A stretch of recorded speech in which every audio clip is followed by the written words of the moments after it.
آپ صلی اللہ علیہ وآلہ وسلم کے معجزات میں سے ایک معجزہ یہ بھی ہے جس کا نام ہے شق قمر۔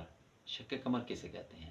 قمر کہتے ہیں چاند، اور شق کا مطلب ٹکڑے ہو جانا۔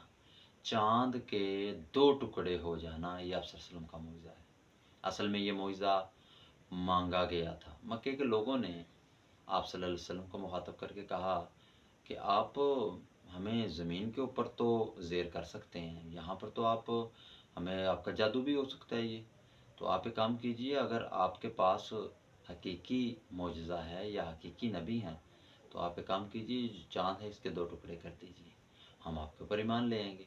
نبی کریم صلی اللہ علیہ وسلم نے اللہ تعالیٰ سے دعا کی اور اپنی انگلی مبارک کا اشارہ کیا تو چاند کے دو ٹکڑے ہو گئے۔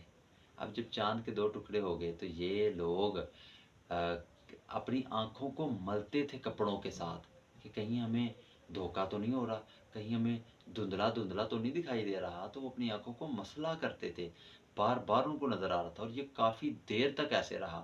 اور آپ صلی اللہ علیہ وسلم فرماتے تھے اشہدوا، مطلب گواہ ہو جاؤ، گواہ ہو جاؤ، بعد میں مکر نہ جانا۔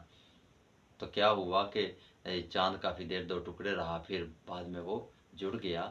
تو آپ صلی اللہ علیہ وسلم کے اوپر یہ لوگ اتنے متنفر تھے ان سے، اور اتنے زیادہ ضدی ہٹ دھرمی کی ایک انتہا تھی کہ انہوں نے ایمان پھر بھی قبول نہیں کیا۔ کیا کہہ کے ٹال دیا کہ یہ تو بہت بڑا جادوگر ہے، اس کا نعوذ باللہ زمین کے اوپر بھی جادو چلتا ہے اور آسمان پہ بھی چلتا ہے۔